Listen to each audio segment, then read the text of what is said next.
안녕하세요. 2026년 3월 31일 화요일입니다.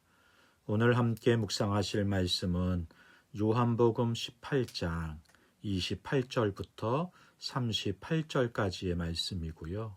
제목은 진리를 증언하시는 왕입니다. 오늘 본문은 매우 낯설면서도 익숙한 장면입니다. 종교 지도자들이 예수님을 끌고 옵니다. 그리고 빌라도 앞에 세우는 것이죠. 겉으로 보면 이것은 단순한 재판 장면이에요. 그러나 조금만 깊이 들여다보면 이 장면은 단순한 재판이 아닙니다. 이것은 진리를 대하는 인간의 태도와 그 속에서도 이루시는 하나님의 계획을 보여주는 장면입니다. 그리고 놀랍게도 이 장면은 2000년 전 이야기이면서 동시에 오늘 우리들의 이야기이기도 한 것이죠. 본문을 함께 살펴보겠습니다. 첫 번째 살펴볼 것은 사람은 종교를 지키면서도 진리를 거부할 수 있다는 것입니다. 본문 28절을 볼까요? 유대 지도자들은 예수님을 빌라도의 관정으로 끌고 갑니다. 그러나 그들은 안으로 들어가지 않아요. 더럽힘을 받지 않기 위해서다. 그렇게 기록하네요. 예수님을 죽이려고 하는 사람들이 유월절 음식을 먹기 위한 정결 예식을 지키겠다고 하는 거예요. 종교적 외형은 살아있지만 신앙의 본질은 죽어있는 상태를 보여주는 것입니다. 그들은 정결 규례를 지키고 있어요. 그러나 동시에 무고한 분을 죽이려고 합니다. 사랑하는 성도 여러분, 이것이 우리 인생들의 무서운 모습입니다. 우리는 이렇게 착각해요. 나는 예배도 드리고 있고 나는 말씀도 듣고 있으니까 괜찮다고.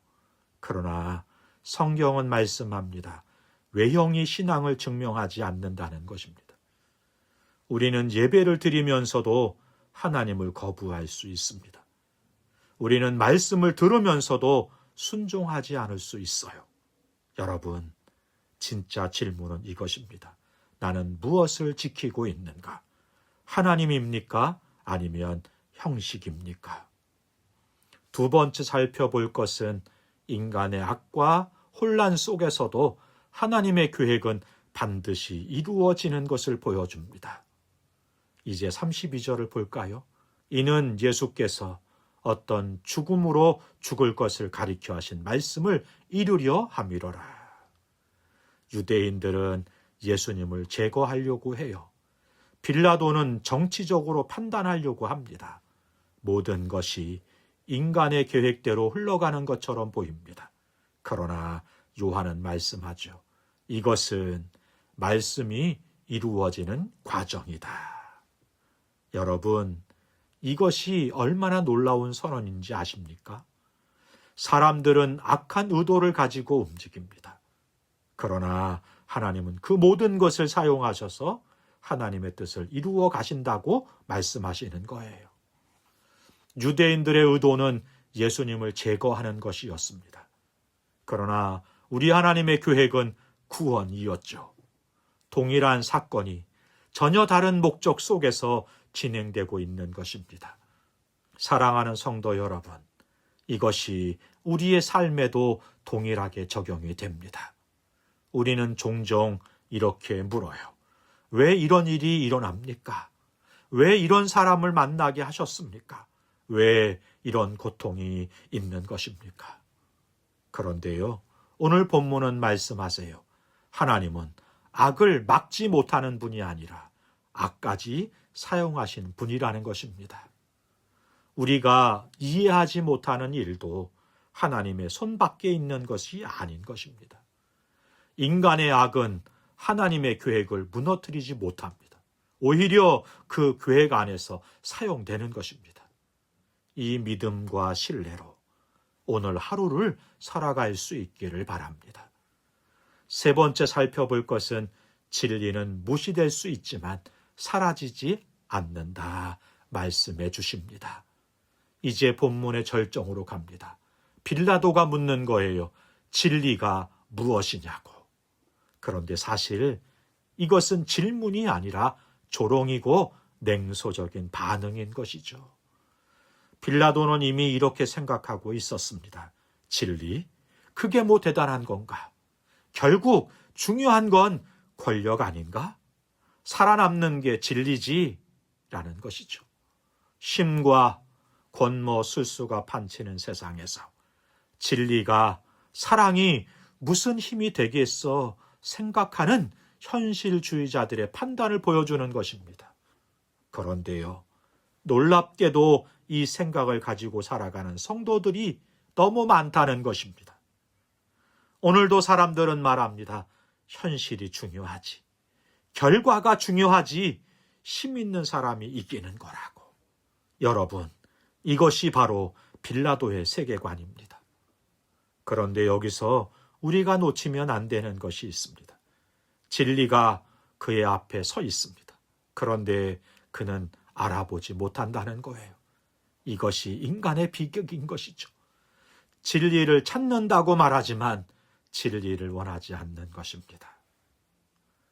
네 번째 우리가 함께 살펴볼 것은 하나님 나라는 완전히 다른 방식으로 존재한다는 것입니다. 이제 예수님의 말씀을 보십시오.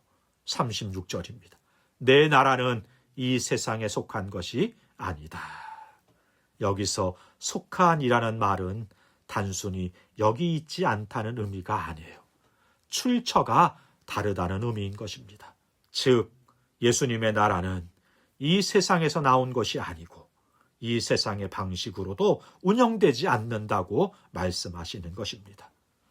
세상은 이렇게 움직이죠. 힘으로, 계산으로, 통제로. 그러나 하나님의 나라는 다릅니다. 진리로, 사랑으로, 순종으로 움직입니다. 사랑하는 성도 여러분, 문제는 이것입니다. 우리는 하나님 나라를 믿으면서 세상 방식으로 살아간다는 것이죠. 그래서 갈등이 생깁니다. 신앙은 하나님 나라, 삶은 세상 나라를 살아가기 때문인 거예요. 그런 우리들에게 예수님은 분명히 말씀해 주십니다. 내 나라는 다르다고. 하나님 나라에 속한 사람은 세상과 다른 방식으로 살아간다는 것입니다. 사랑하는 성도 여러분, 이제 오늘 말씀을 정리해 볼까요? 우리는 종교를 지키면서도 진리를 거부할 수 있는 존재라는 거예요. 우리는 악과 혼란 속에서 하나님의 계획을 이해하지 못하는 존재라는 거예요. 우리는 진리를 묻지만 진리를 따르지 않는 존재라는 것입니다. 그러나 그 모든 것 속에서도 우리가 이 아침 기억해야 하는 것은 하나님은 일하고 계십니다. 진리는 서 있습니다. 하나님 나라는 이루어진다는 것입니다. 이 믿음으로 안나스처럼 진리를 거부하는 자리에서가 아니라 빌라도처럼 진리를 무시하며 살아가는 삶이 아니라 진리에 속한 사람으로 살아가게 되기를 결단하고 그렇게 믿음의 걸음을 한 걸음 내딛는 시간 되기를 소망합니다. 진리는 세상에 의해 거부될 수 있지만 결코 무너지지 않습니다. 그리고 그 진리 위에 서는 사람이 곧 하나님 나라의 사람인 것입니다. 기도하겠습니다.